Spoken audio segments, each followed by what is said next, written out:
2, 1. Here we go! Welcome back to Big Friendly Sports with Jon Hamm once again here during this Thunder season.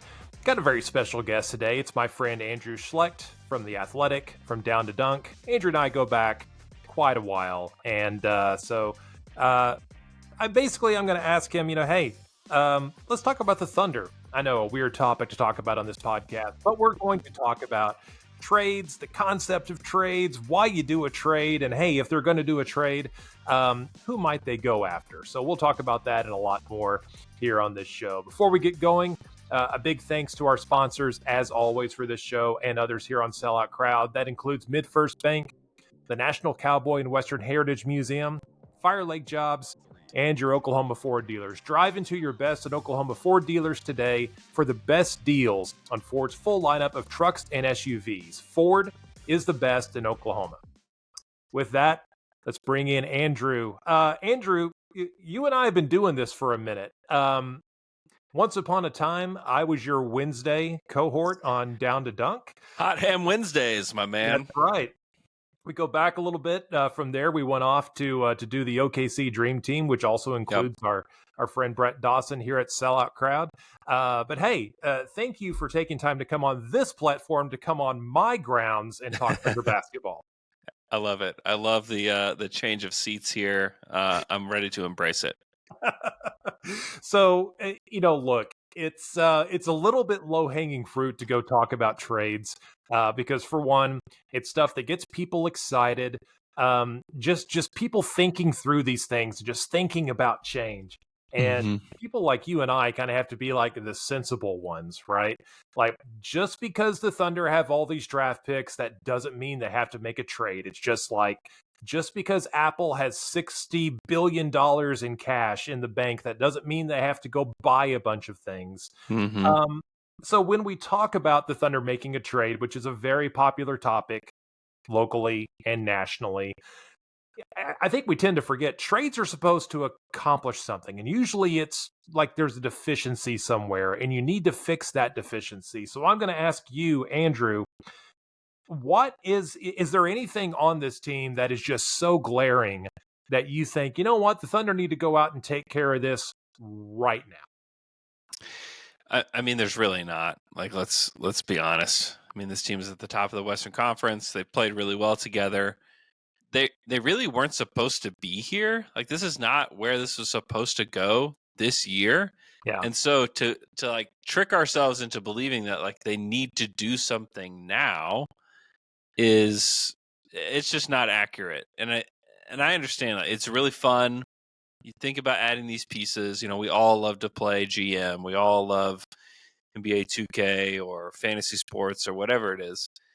And like the truth is this team just needs time. If the team needs anything, it probably needs another veteran off the bench, which is really just kind of like, hey, we need somebody with experience. And eventually the guys that are on this team will have the experience. It's really just time. It's like, how do we steal time somewhere? And perhaps they could do that. I'm not trying to say that I don't think they'll do anything at the trade deadline, but what I am saying is that perhaps it's a deal to acquire a player that has had some playoff experience to come in just in case, and not even necessarily to steal minutes right away from somebody on this team. Because I mean, you could make the argument that like whose minutes are they taking? How many minutes is it actually? And is that necessary?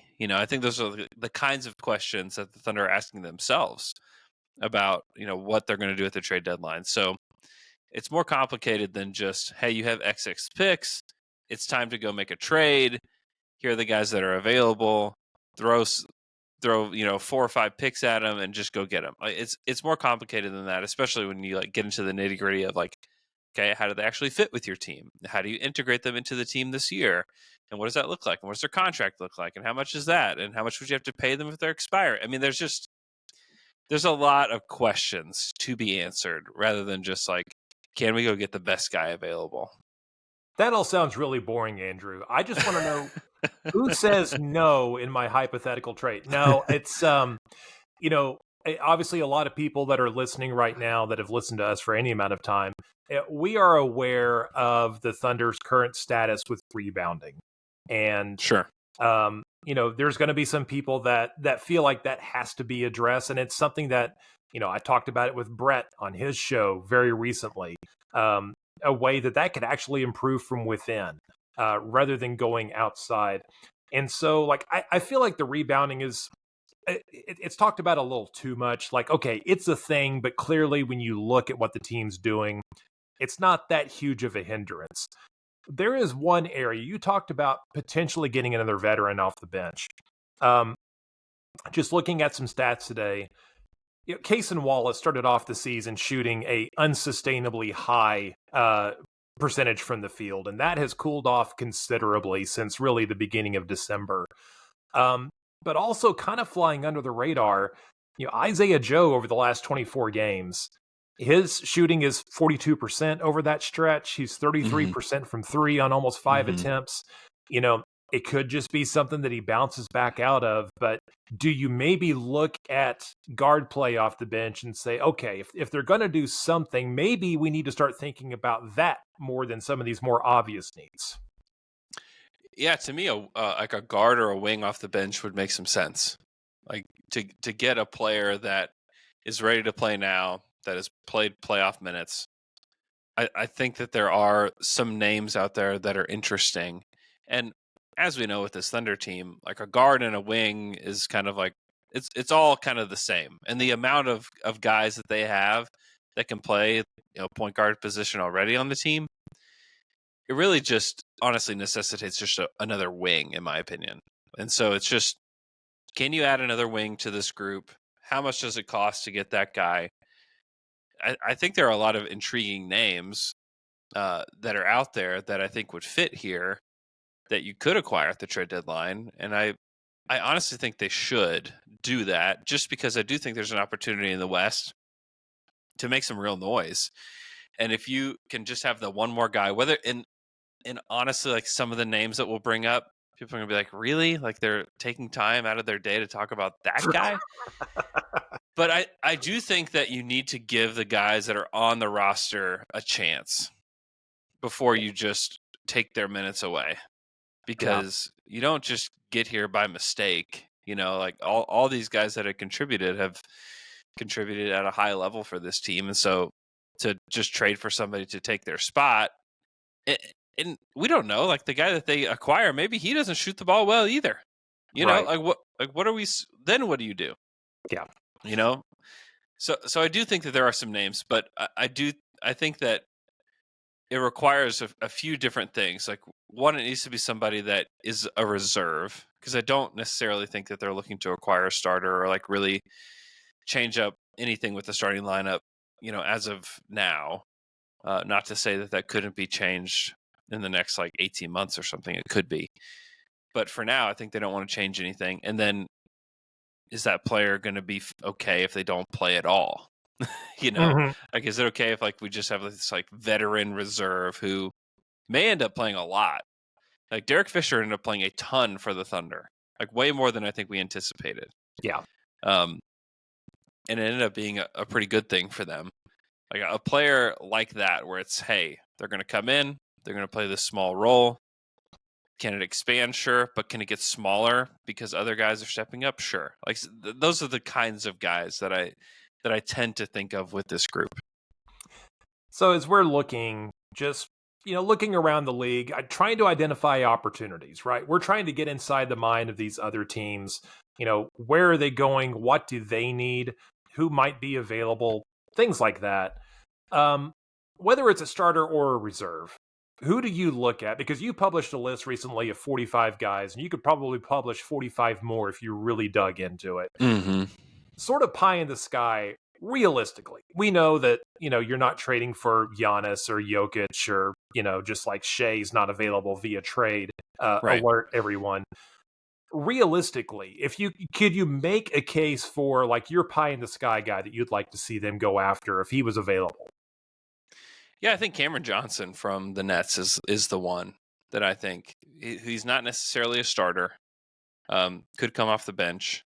Big 6'8" wing. that can play both the 3 and the 4, that can really shoot the basketball. He has a really good contract too, that I think that you could see him in Oklahoma City for the foreseeable future. That to me is like the pie in the sky player. I think also like his teammate Mikal Bridges is one, but that's a starter, and you're gonna have to give up starting level assets to get him. So like then we're talking probably Josh Giddey, probably Cason Wallace, and probably multiple first round picks to get him. Because I just don't think they're even that interested in moving him. And the reason I target the Nets is like the Nets are not very good, and they're in a place where they're going to have to make some decisions with these guys. And the decision could ultimately be, and probably will be, that they're going to keep those guys and they'll trade the other fringe kinds of players. But if you were to go to them and say like, hey, we give you 3 first round picks and like expiring contracts for Cam Johnson, you know, perhaps that pries him away. And because, you know, there's even games where he doesn't close for them. Yeah. You know, where Cam doesn't even close for him. He wasn't closing for them yesterday.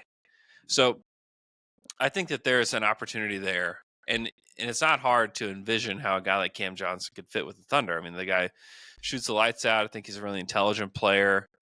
Played in college for several years and like knows how to play within a system. I think it would take some time for him to acclimate to the Thunder, especially the way they play offense, because he's never really played for a team like this before. But I think that he could be one, to me, that's like, hey, a true difference maker that would cost a considerable amount. Not like, I don't think you're going to have to give up any great player in a deal like that. But I think that's the kind of player that I think if we're really shooting for the stars, that's like the caliber of player I'd want to add to the squad. Yeah, I mean, Bridges is obviously very interesting. That would also require really shaking up a rotation that frankly is working very well. Mm-hmm. And so, you know, you're sort of just making a trade just to make a trade in that case. Although Bridges is really enticing, but I think the asking price might be too high. I could see Brooklyn, who I think as of this recording, they're like 3-12 in their last 15 games. Weirdly, one of those wins against the Thunder. Right. A dominating win against the Thunder, in fact. Yeah, it was weird. But, I could see them saying, we want to hang on to Bridges because we're going to try to get the next guy. And if they do go out and collect draft picks from OKC for a guy like Cam Johnson, that gives them more ammo to compete against, a New York or a Miami or some of these other teams that are loaded up. So I think that does make quite a bit of sense. And then, Johnson's contract, 25.7 this season. It goes down the next 2 seasons before it comes right back up. And, for a Thunder team that is on track to get very expensive soon, that would fit in pretty well. Yeah. And as far as like the salary that would go back to them, I mean, that's where like the Davis Bertans deal, I still don't. Do you have like a clear explanation as to why they even amended his deal? Because he's already kind of met the criteria for what it would have taken for him for his contract to have all those triggers. Yeah. I don't quite get what happened there, but anyways, Bertans would have to be in the deal for sure. Yeah, I don't know for sure because I can't think of a like salary cap logistical reason for amending that. This is a little bit of a tinfoil hat thing. It could be just because it was like a games played criteria. Maybe just to get in front of that and just to make sure that there was going to be no hand wringing along the way. Maybe it was worthwhile to just amend that. But again, that's just a guess because I can't think of any like salary cap related reason to go in and do that. Yeah, I can't either. Yeah. You could send him Poku and Trey Mann, and ultimately, like this is a deal for cap relief in a way for Brooklyn to save them some cash. I think. Actually, you could just trade first rounders, Bertans, and then like a smaller contract. You could do it even save some money. Quite honestly, I mean that there's enough of a salary trade buffer there. You could do just Bertans because you can take back like his salary plus I think $7.5 million to get there. So, and again, this is the trade checker in my brain, not the one on ESPN or somewhere else. Yeah. Yeah, I wonder what if the Nets were like, okay, we need a prospect back. We need 2 first-round picks, and I wouldn't include like the unprotected Clippers 26. Like that's one that I'm just like, no, like you're not getting No. that. Uh-uh. But 2 first-rounders, Bertans and Jang Yeah. for Cam Johnson, I think is something like that works money wise. It still saves the Nets about almost $4 million. I think there's something there, and then it's like, hey, now you have this prospect that's on a rookie scale deal that you could develop in Brooklyn. You've got these extra picks. You could even include Oos in a trade for another star. As like, hey, Mhm. here's a prospect. And then Cam, who's a little bit older, who's more of an established player. I think could come to a situation, and I've heard through the grapevine that Cam would like to play for a team like Oklahoma City. Like he likes this team and has not been shy about it. An NBA player wants to play in Oklahoma City. Do we need to send up the alarm, the breaking news alert? Maybe so. Maybe so. It seems crazy, but he's 27. Like he's ready to contribute now. Yeah. He's played in some playoff series. Went to the NBA Finals with the Phoenix Suns. It's just a lot USA of boxes. basketball it's a small Yeah, thing, but like he's been in the USA basketball program.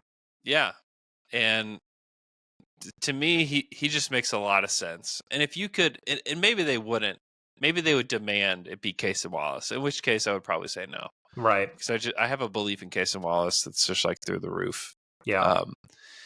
But if it's not, and if you could trade picks and get somebody like that, the guy shooting 39% from 3 on 6 attempts per game, like that's the kind of guy that I think you need here. He's not going to solve your rebounding problem, but I do think like he's a smart enough player to play within Mark Daignault's offense and can just contribute off the bench as a shooter.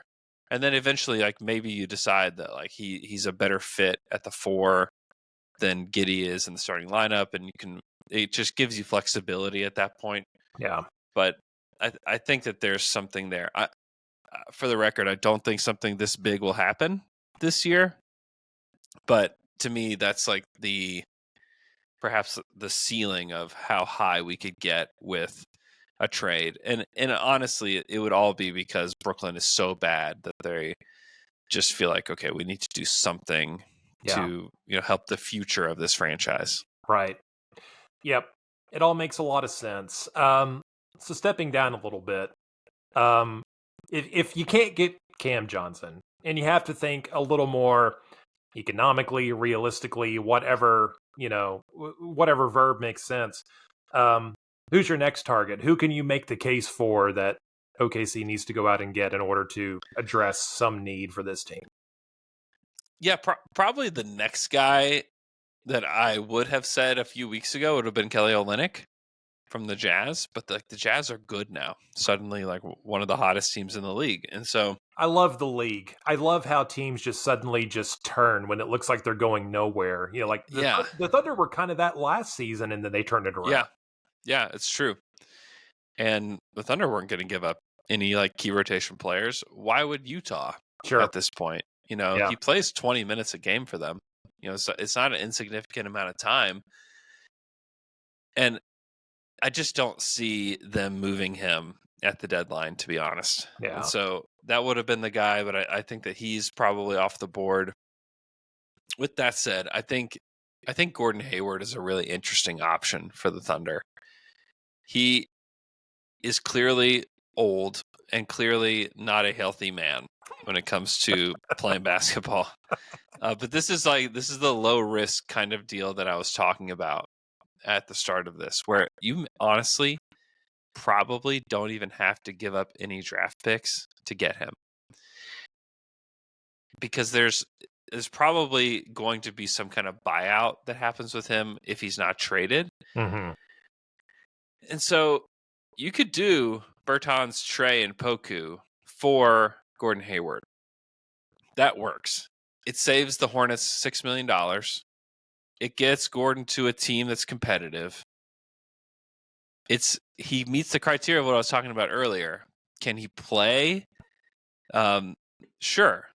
Is it okay if he doesn't play? Also, yes, that's okay. Like, he can be a towel waiver, or he can be your 7th or 8th guy.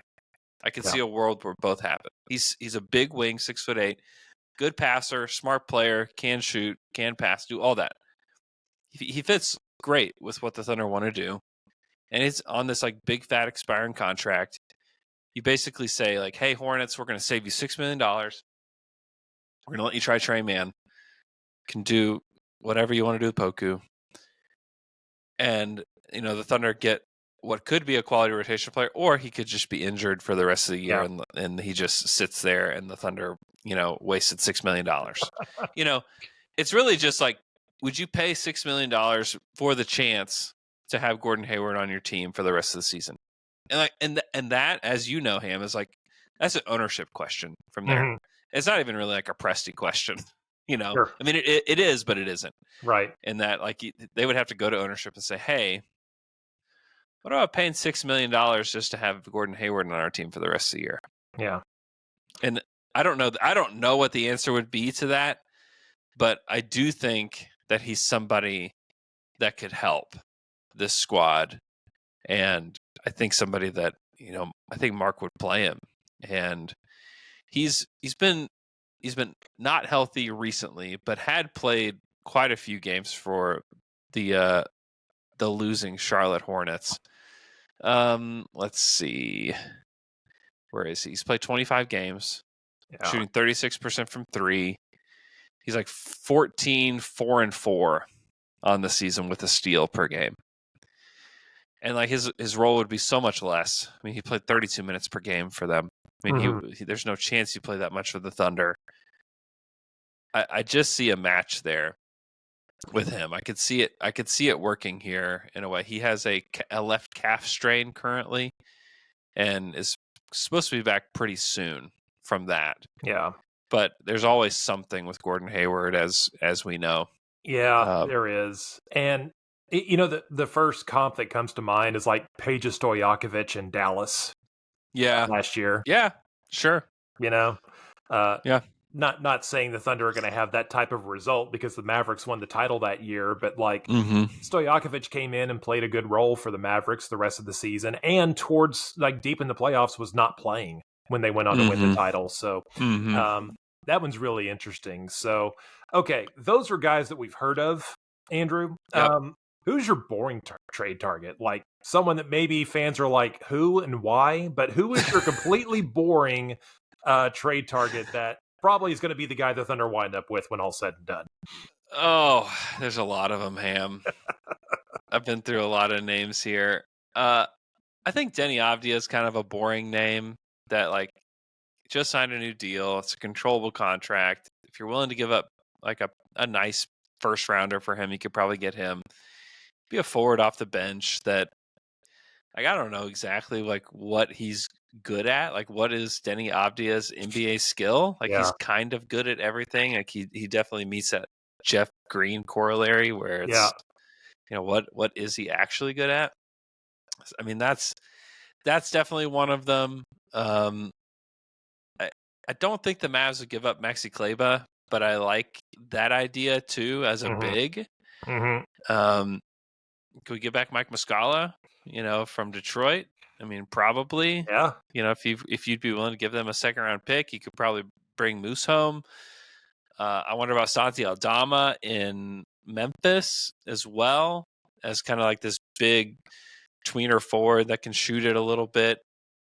I don't know that the Thunder would be interested in getting into the Moses Moody business, but he could probably be had as like if the Thunder want to jump in as a third team in a trade that is inevitably going to happen in Golden State this year. That's definitely a guy that I like. Yeah.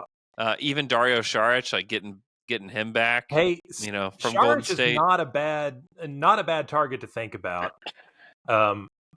He in his 20-game stint last season, he exhibited some of the things that really fit into the Thunder mold a little bit more than what Muscala could offer. And, what direction are the Warriors going in? They're starting him like next to Kevon Looney on the front line now for some reason, and like I don't know, like, it's not a bad target to consider trying to bring back. Yeah, I think those kind of guys. I mean, I think that when we think about players that could be on this team that are on another team, can they shoot, pass, and dribble is like the first question. And if they don't do it, do they do one of those or two of those well enough to where you could fit them in? Because it's really not easy. I think that the Thunder's offense does a good job of accentuating what a lot of these guys do well, but it's also not an easy offense to fit into. I think Trey Mann's like case in point. Well, he's one of the most talented players on the team. He's like one of the best. Like he has one of the best handles. He has the best step back on the team. He is a good shooter. He can do all these like basketball things, but he is not fit in with the way the Thunder play. Yeah, and like he sits because he doesn't fit with the way that they play. Isaiah Joe, a much less skilled player than Trey Mann, a guy who's had to fight his way into the NBA, fits the way the Thunder want to play and knows how to do it. And and as a result, he's picked up that role. And Trey Mann, who is a first-round pick, highly thought of prospect, can't. Yeah. Trey Mann may go on to have a really nice NBA career somewhere else, but it's not going to be here because he doesn't fit the way the Thunder want to play. Yeah. And so do these other players fit? Royce O'Neal's another boring answer. I think Royce O'Neal could fit with the Thunder. He's tough. He can pass. He can shoot it a little bit. He can defend guys that are a little bit bigger than him. He's expiring. If he wanted to go off somewhere else after the season, you would feel fine just saying sayonara to him. So it's those kind of guys that one could fit into the Thunder offense and fit in quickly, because we forget that like the trade deadline's not halfway through the season. You're closer to 3/4 of the way through the season once you hit the trade deadline. Yep. And then you're going to have, if you acquire a starter, like a lot of people talk about like Markkanen or whoever, that those things aren't going to happen. But if they did acquire a starter, it's not easy. Ask the Clippers if it was easy to get everything started with James Harden. Right. It wasn't. It ended up working out for them really well, and it's working right now. But for like the first 2 weeks, it was like, man, what a mistake they made. They're horrible now. They'll never get on track, blah, blah, blah, And it's ended up working out just fine. But, yeah, by the time that you get to the trade deadline, you have even less time to get acclimated and to figure it out. So there are a lot of things the Thunder have to think about when they head into the trade deadline. And that's why I gravitate toward the Royce O'Neals and Gordon Haywards and Saric and guys like that I think you could bring in, and perhaps they don't have to have a big role on this team ever, honestly. But like those are all guys that you trust that could play in the offense that Mark wants to run. Yeah. Yeah, it's largely I sort of want the trade deadline to be over so we can sort of move on and really focus on what this Thunder team is rather than hypotheticals. That's not going to stop all people. They're going to be thinking about post July 1 trades. I get it. Oh yeah, it never stops, Ham. But maybe there's a little bit the of churn never stops. Yeah, yeah. But we got to go to buyout guys, Ham. After the trade deadline, it's like who's getting bought out? Could the Thunder actually get Andre Drummond after he was bought out from the Bulls? What kind of a robust buyout market will there be? Oh, I cannot wait to hear the word robust after that's the word of the NBA after the trade deadline is, I believe there's going to be a pretty robust buyout market. Yeah. Like, what are you guys talking about? Like, when's the last buyout candidate to actually help a team? Like, it just never happens. But weirdly enough, it will be robust. Russell Westbrook. That's about the last guy I can think of that came in and made a super significant lasting impact on a team. The other ones just sort of do a thing or two. And if even that. So yeah.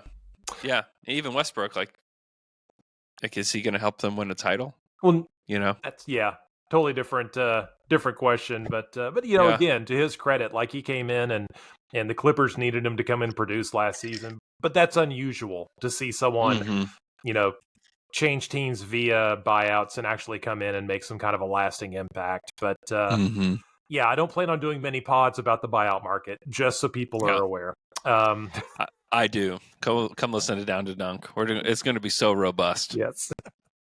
You can hear Andrew, of course, on Down to Dunk. You can hear him with me and Brett and Michaela Berra and Joe Masato on the OKC Dream Team. We're all over the place. So thanks to Andrew for taking some time today. Thanks to Jacquelyn Musgrove for producing this pod. Thanks to Michael Lane for all of his production work. Thanks to everyone in the Sellout Crowd crew for making this happen. Take care, everyone. We'll be back next week. Talk to you soon. 2, 1.